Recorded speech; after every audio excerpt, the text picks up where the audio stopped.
السلام عليكم، ازيكم يا حلوين؟ عاملين ايه؟ رجعت لكم اخيرا من شقتي ورجعنا للروتينات وللغسيل والطبيخ والمش عارف ايه.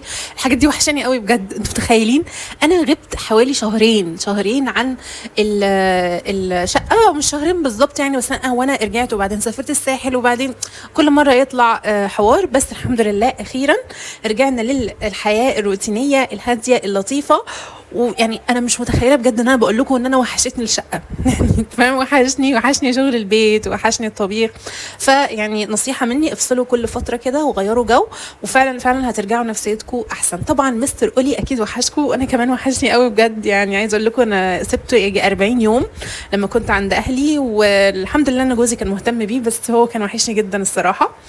بصوا هنبدا دلوقتي يومنا. اولا صحيت، كان عندي غسيل كنت اصلا حاطاه من بالليل نشرته. دلوقتي كنا جايبين فطار. كان نفسي طبعا فلافل. انا قلت لكم من فلوجات الساحل انه الفلافل اكتر حاجه وحشتني في مصر. مع اني يعني كان بقالي فتره اللي هو انا خلاص ما بحبش الفطار اللي هو فول وفلافل وكده. لا، انا بفطر جبنه لانشون اي حاجه. بس من ساعه ما رجعت وانا عايزه كل شويه اكل كده فطار يعني، فاهمين؟ كنا جبنا فلافل بطاطس بتنجان كده. بصوا هي الشقة يعني إلى حد ما نظيفة من بره، بس لكن غير كده هي مليانة تراب. ده غير كمان طبعا انه للأسف أول ما الشنط بتتفتح بيبقى المنظر بالشكل اللي انتوا شايفينه ده. يعني كمية كركبة وكمية حاجات عايزة تترتب. فقلت خليني أبدأ بالتسريحة. والصراحة أنا اوريدي كنت عملت رفوف كتير من الدولاب كل يوم. كان بيبقى عندي وقت وكنت بحاول ان انا اعمل الدولاب. التراب زي ما انتم شايفين مغطي الدنيا على الاخر بجد. التسريحه كانت متغطيه، كل حاجه كنت سايباها على التسريحه هي اتملت تراب فظيع. فاحنا دلوقتي هنعمل ايه؟ هنحاول ان احنا اولا المنظم هنمسحه، هنظبط الدنيا، وبعد كده كل حاجه محطوطه بره هتتمسح وهتتلمع. لانه انا قبل كده في كل فلوج وكل روتين كنت بقول لكم شقتي دي عباره عن، يعني مش عارفه اقول لكم ايه، عايزه حد يفضل داير فيها كده، يمسح في الحاجه ويكنس كل شويه، لان التراب فظيع جدا جدا بجد والله. بس فما بالك بقى انه حد سايبها شهر. ويعني كتر خير اللي بينظف التنظيف العادي اكيد يعني. الرجاله مش هتفهم حته ان هي تلمع والجو ده، يعني ما هم صعب عليهم او مش بيركزوا. ده غير بقى يعني النظافه العاديه لوحدها اصلا بتاخد مجهود مع حد مثلا بينزل شغل او كده. فالتفاصيل دي انا بقى من ساعه ما رجعت وانا كده حاسه ان في حاجه بتاكل. لا انا لازم اظبط الحاجات الناقصه اللي هي زي ما قلت لكم تلميع الحاجات. وكمان الدواليب من جوه كانت محتاجه ان هي تترتب وتتنظم من اول وجديد. طبعا بعمل كل الكلام ده بحب، لانه مش عارفه اقول لكم ايه، بس عارفين الحياه الاستقرار وحشتني. اللي هو مش كل شويه هنفتح شنطه نحط فيها حاجه ونرتب وكل الكلام ده. فعلا ان انتوا تفصلوا دي حاجه حلوه. لان انا قبل ما اسافر كنت حاسه بكميه اكتئاب، والله العظيم هو ما كانش ظاهر في الفيديوهات ساعتها، بس انا فعلا كنت مكتئبه جدا. كنت حاسه يعني بكميه كده زهق وملل، واللي هو انا عايزه اغير، انا عايزه اشوف ناس جديده، عايزه اشوف وشوش جديده.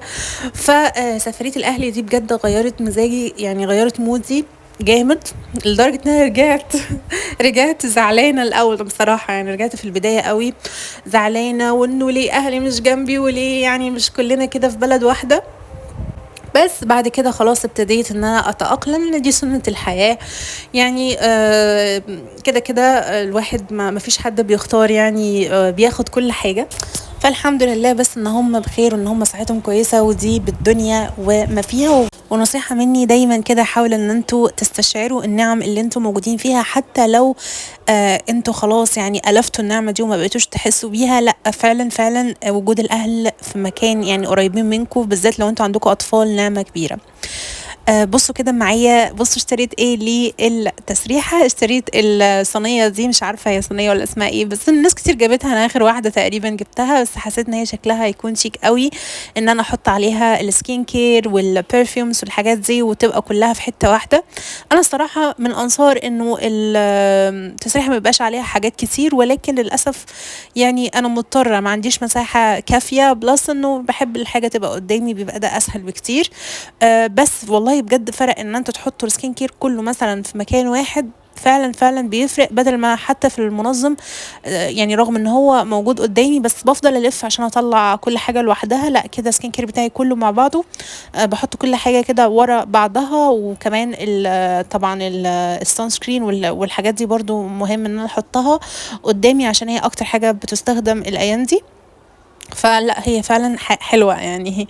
لو انتوا عندكم مفيش زحمة كتير يعني هاتوها، بتنظم الدنيا، بيبقى شكلها لطيف. بصوا كده، شفتوا المنظم بقى بيلمع ازاي؟ الحمد لله التراب راح.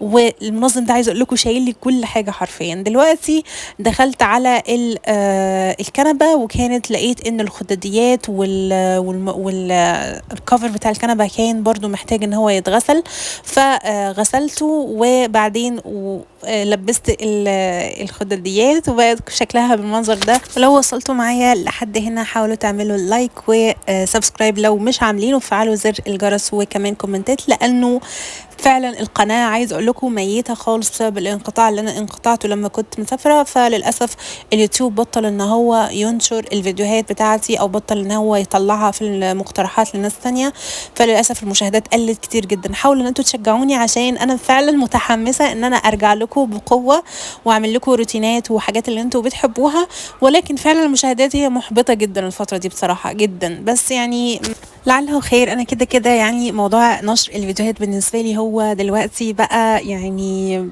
حاجه كده بتبسطني، وبحس ان انا على تواصل مع ناس صحابي حتى لو كان العدد قليل، بس انا بحبكم قوي. في ناس فعلا متابعيني عشان هي بتحبني اكتر من اي حاجه تانية، مش عشان مثلا تسلي وقتها وخلاص، لا هم فعلا بيسالوا عليا وفعلا مهتمين بيا، وده كافي ان هو يخليني اتشجع ان انا انزل لكم ان شاء الله فيديوهات تانية حتى وان كان العدد مش كبير. بصوا دلوقتي دخلنا عشان نعمل الغدا، وقررت النهارده ان انا اعمل غدا خفيف. لسه كده بنحاول ندخل على المطبخ كده بالراحه، لان انا فعلا بقالي فتره طويله قوي ما طبختش حاجات تقيله، فلا يعني حاسه ان انا راجعه عايزه اعمل حاجات خفيفه الاول كده، ونبتدي بقى ندخل على التقيل كده حبه حبه، يعني بالراحه كده مش هتقل على نفسي. النهارده قررت ان انا اعمل بانيه، بس انا مش هعمله بانيه وخلاص، لا انا بعد كده هنعمل ان شاء الله سيزر سالاد، بحيث ان هي تكون اكله خفيفه مناسبه للصيف وللحر وكده، وفي نفس الوقت تبقى حاجه صحيه وحاجه كمان لذيذه. اوكي. بصوا انا بحب الصراحه ان انا اصفي البقسماط كده بعد ما اخلص، وما بحبش ان انا ارمي خالص، لانه فعلا البقسماط ده انا بعمله بنفسي، يعني ان انا بقعد احمص بقى في العيش الفينو واطحنه وكده، لاني مش بحب البقسماط بتاع بره، معرفش ليه، بس بجد مش حلو خالص، بحس انه ناعم بزياده. بحب انه التغليفه بتاعت البانيه كده تبقى فيها شويه خشونه كده، بتدي قرمشه حلوه وبيبقى طعمها احلى بصراحه بكتير. فنصيحه جربوا حته ان انتوا تحمصوا العيش، لا فعلا بيفرق بصراحة وبيبقى طعمه احلى. بصوا عشان كمان اخليها خفيفه اكتر هعملها في الاير فراير. على فكره البانيه في الاير فراير من اكتر الحاجات التحفه بجد، يعني الاير فراير في حاجات بصراحه فاشله فيها، وفي حاجات بتطلع فيها تحفه، ومنها البانيه، البطاطس، حاجات تانية كتير، بس البانيه بالنسبه لي من اكتر الحاجات اللي انا انبهرت بيها، ان هي طعمها احلى من الزيت كمان والله. المهم قلت كمان ايه، هعمل عصير مانجا جنب الاكل، برضو حاجه كده ترفرش. واضح انه يعني النهارده كان حر بزياده، فزي ما انتم شايفين بحب ان انا اعمل حاجات كده ساقعه خفيفه، وبتبقى كده تتهضم بسرعه في الحر ده يعني فعلا. والوقفه في المطبخ كتير برضو كمان متعبه بصراحه، يعني عارفين اللي هو ببقى نفسي لو اعمل مثلا تكييف في المطبخ او حاجه فعلا، لانه لا الوقفه بتبقى في الصيف مش حلوة خالص، يعني عكس الشتاء تماما. المهم كده تعالوا طمنوني عليكم، قولوا لي اخباركم ايه. يعني عايز اقول لكم انتوا وحشني قوي والله. في ناس كده اختفت خالص اصلا، ما بقتش اسمع عنها حاجه، كانت على طول بتعمل كومنتات، وفي ناس لسه كمان على تواصل معايا على انستجرام، بس ستيل انا بحس ان الفيديوهات هي اقوى وسيله تواصل الصراحه. فيعني حتى والله في الاوقات اللي انا بحس فيها ان انا محبطه بحاول ان انا اصور عشان خاطر بس ان انا اكون على تواصل مع الناس اللي انا بحس ان هي فعلا بتحبني من اول يوم شافتني فيه. بص طبعا مش هننسى استاذ سوري. استاذ سوري مشاركنا في كل حاجه، حطيت له كده لبن خففته بمانجا، يعني حسيت ان هي هتعجبه. وده سيزر سالاد صوص جاهز، يعني هو دريسنج جاهز، فقلت اما اجربه. وعايزه اقول لكم طلع وحش جدا جدا، ما تحاولوش ان انتوا تجربوه، بتهيالي لو انتوا تعملوه اصلا في البيت هيبقى احسن، يعني بيبقى احسن بكتير الصراحه. وطبعا السيزر سالاد المكون الرئيسي فيها هو الخس او الكابوتشا ايا كانت اللي انتوا بتلاقوه.